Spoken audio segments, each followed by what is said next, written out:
ടോക്സിലേക്ക് സ്വാഗതം. ലൂക്ക 10:19.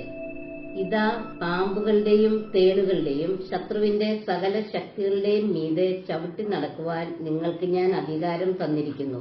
ഒന്നും നിങ്ങളെ ഉപദ്രവിക്കുകയില്ല. ഈശോ പറയുകയാണ്, ഈശോയുടെ വചനം അനുസരിച്ച് ജീവിക്കുകയാണെങ്കിൽ പാമ്പിന്റെയും തേളിന്റെയും എല്ലാത്തിന്റെയും മേലും നമുക്ക് അധികാരം തന്നിരിക്കുകയാണെന്ന്. നിന്റെ ദൈവമായ കർത്താവിന്റെ വാക്ക് കേട്ട് ഇന്ന് ഞാൻ നിനക്ക് നൽകുന്ന കൽപ്പനകളെല്ലാം സൂക്ഷ്മമായി പാലിക്കുമെങ്കിൽ അവിടുന്ന് നിന്നെ ഭൂമിയിലെ മറ്റെല്ലാ ജനതകളെയും ഉന്നതനാക്കും. അവിടുത്തെ വചനം ശ്രവിച്ചാൽ ഈ അനുഗ്രഹങ്ങളെല്ലാം നിന്റെ മേൽ ചൊരിയും. കർത്താവിന്റെ വചനം നമ്മൾ ശ്രവിക്കണം, നമ്മളത് വായിക്കണം. അതുപോലെ നമ്മൾ നഗരത്തിലും വയലിലും അനുഗ്രഹീതനായിരിക്കുമെന്ന്. അതുപോലെ നമ്മുടെ സന്തതികളും വിളവുകളും മൃഗങ്ങളും എല്ലാം അനുഗ്രഹിക്കപ്പെടും. അതുപോലെ നമ്മൾ സാബത്ത് ആചരിക്കുകയും എന്റെ വിശുദ്ധ സ്ഥലം പൂജ്യമായി കരുതുകയും ചെയ്യുവിൻ. ഞാനാണ് നിങ്ങളുടെ കർത്താവ്. നിങ്ങൾ എന്റെ നിയമങ്ങൾ അനുസരിക്കുകയും കൽപ്പനകൾ പാലിക്കുകയും ചെയ്യുമെങ്കിൽ യഥാകാലം നിങ്ങൾക്ക് മഴ തരും, ഭൂമിയിൽ വിളവ് വർദ്ധിപ്പിക്കും, വൃക്ഷങ്ങൾ ധാരാളം ഫലം നൽകും. നിങ്ങളുടെ കറ്റ മെതിക്കൽ മുന്തിരിപ്പഴം പറിക്കുന്ന കാലം വരെയും മുന്തിരിപ്പഴം പറിക്കുന്ന കാലം വിതയ്ക്കുന്ന കാലം വരെയും നീണ്ടു നിൽക്കും. തൃപ്തിയാവോളം നിങ്ങൾ ഭക്ഷിക്കും. നിങ്ങളുടെ ദേശത്ത് സുരക്ഷിതരായി വസിക്കാൻ സാധിക്കും. നിങ്ങളുടെ നാട്ടിൽ സമാധാനമുണ്ടാകും. നിങ്ങൾ സ്വൈര്യമായി വസിക്കും. ഈശോ നമ്മളോട് പറയുന്നതാണ്. ആരും നമ്മളെ ഭയപ്പെടുത്തുകയില്ല. അതുപോലെ നാട്ടിൽ നിന്ന് ദുഷ്ടമൃഗങ്ങളെ ഓടിച്ചു കളയും. ഇപ്പോൾ എല്ലാ സ്ഥലങ്ങളിലും മൃഗങ്ങളൊക്കെ കാട്ടിൽ നിന്നും ഇറങ്ങി മനുഷ്യരെ വന്ന് ആക്രമിക്കുകയും ഉപദ്രവിക്കുകയും ചെയ്യുകയാണ്.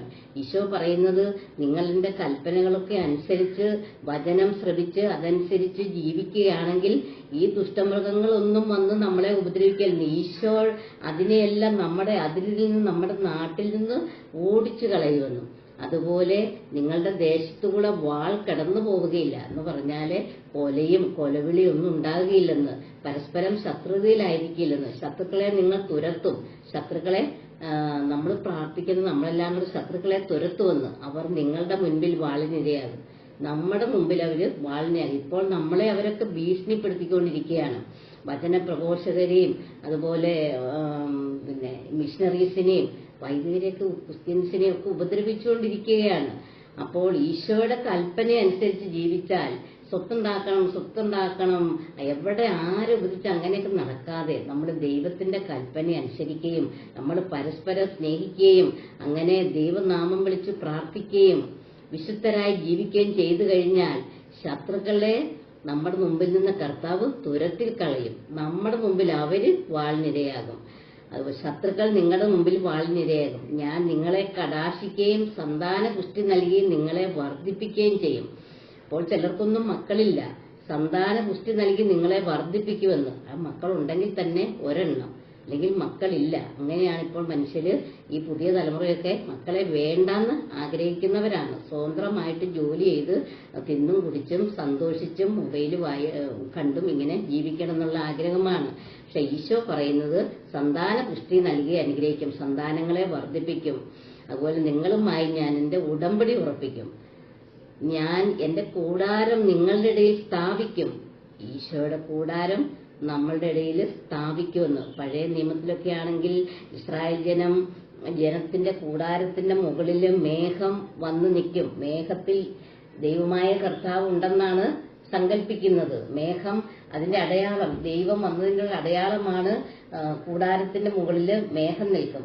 ആ മേഘം കൂടാരത്തിന്റെ മുകളിൽ നിൽക്കുമ്പോൾ അവര് കൂടാരത്തിൽ തന്നെ ഇരിക്കും. മേഘം കൂടാരത്തിന്റെ മുകളിൽ നിന്നും മാറുമ്പോൾ അവര് യാത്ര തുടരും. അങ്ങനെയായിരുന്നു പഴയ നിയമത്തിൽ. അപ്പോൾ പഴയ നിയമത്തിൽ നിങ്ങളുടെ ഇടയിൽ എന്റെ കൂടാരം ഞാൻ സ്ഥാപിക്കും എന്നാണ് കർത്താവ് പറഞ്ഞേക്കുന്നത്. ഞാൻ നിങ്ങളെ ഉപേക്ഷിക്കുകയില്ല, ഞാൻ നിങ്ങളുടെ ഇടയിൽ സഞ്ചരിക്കും. ഈശോ നമ്മുടെ ഇടയിൽ സഞ്ചരിക്കും. ഞാൻ നിങ്ങളുടെ ദൈവവും നിങ്ങൾ എന്റെ ജനവുമായിരിക്കും. ഞാൻ നിങ്ങളുടെ ദൈവമായിരിക്കും, നിങ്ങൾ എന്റെ പ്രിയപ്പെട്ടവരായിരിക്കും. നിങ്ങൾ ഈജിപ്തുകാരുടെ അടിമകളായി തുടരാതിരിക്കുവാൻ ഈജിപ്തുകാരെന്ന് പറഞ്ഞാൽ ഇപ്പം ക്രിസ്ത്യാനികളെയും ഒക്കെ പീഡിപ്പിച്ചുകൊണ്ടിരിക്കുകയല്ലേ. അങ്ങനെയുള്ളവരുടെ അടിമകളാകാതിരിക്കാൻ, അന്ന് ഈജിപ്തുകാരും ഫറവോയൊക്കെയാണ് ഇസ്രായേൽ ജനത്തെ പീഡിപ്പിച്ചുകൊണ്ടിരുന്നെങ്കിൽ ഇസ്രായേൽ ജനത്തിന്റെ പിന്തുടർച്ചാവകാശികളായ നമ്മളെ ഇന്ന് പീഡിപ്പിച്ചുകൊണ്ടിരിക്കുകയാണ്. അപ്പോൾ ആ ഈജിപ്തുകാരുടെ അടിമകളാകാതിരിക്കുവാൻ അവരുടെ ദേശത്ത് നിന്ന് നിങ്ങളെ കൊണ്ടുവന്ന നിങ്ങളുടെ ദൈവമായ കർത്താവാണ് ഞാൻ.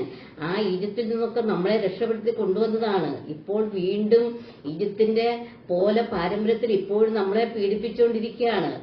മണിപ്പൂരിൽ ഒക്കെ ക്രിസ്ത്യാനിസിനെയൊക്കെ പീഡിപ്പിച്ചുകൊണ്ടിരിക്കല്ലേ. അപ്പോൾ അതുപോലെ നമ്മൾ പീഡിപ്പിക്കാതെ ഇരിക്കണമെങ്കിൽ നമ്മൾ ദൈവത്തോട് ചേർന്ന് നിൽക്കണം. ദൈവത്തോട് ചേർന്ന് നിൽക്കണം എന്ന് പറഞ്ഞാൽ ദൈവം പറയുന്ന കൽപ്പനകൾ അതേപടി അനുസരിക്കണം. അതിലൊന്നുപോലും തെറ്റിച്ചു കഴിഞ്ഞാൽ എല്ലാം തെറ്റിക്കുന്നതിന് തുല്യമാണ്. അപ്പോൾ അങ്ങനെ നമ്മൾ കൽപ്പനയ്ക്ക് അനുസരിച്ച് ദൈവത്തോട് ചേർന്ന് നന്മ ചെയ്ത് ജീവിച്ചാൽ നിങ്ങളുടെ ദൈവവും നിങ്ങളെന്റെ ജനവുമായിരിക്കും. ഈജിപ്തുകാര് നിങ്ങളെ ഉപദ്രവിക്കുകയില്ല. ഞാൻ നിങ്ങളെ എപ്പോഴും സംരക്ഷിക്കും. നിങ്ങൾ നിവർന്നു നടക്കേണ്ടതിനെ നിങ്ങളുടെ മുഖത്തിന്റെ കെട്ടുകൾ ഞാൻ പൊട്ടിക്കും. മുഖം എന്ന് പറഞ്ഞാൽ നമ്മുടെ മുഖം, നമ്മുടെ രോഗം, നമ്മുടെ പാപം, ശത്രുക്കൾ നമ്മളെ ഉപദ്രവിക്കുന്നത്, അതുപോലെ മൃഗങ്ങൾ ഉപദ്രവിക്കുന്നത്, ഇതെല്ലാം ഇപ്പോൾ സംഭവിച്ചുകൊണ്ടിരിക്കുകയാണ്. അപ്പൊ ഈ മുഖത്തിന്റെ കെട്ടുകളെല്ലാം കർത്താവ് പൊട്ടിച്ചു കളയും എന്നാണ് കർത്താവ് പറഞ്ഞേക്കുന്നത്. അതുപോലെ കർത്താവ് നിന്നെ ജനതകളുടെ നേതാവാക്കും. നീ ആരുടെയും ആജ്ഞാനുവർത്തിയായിരിക്കുകയില്ല.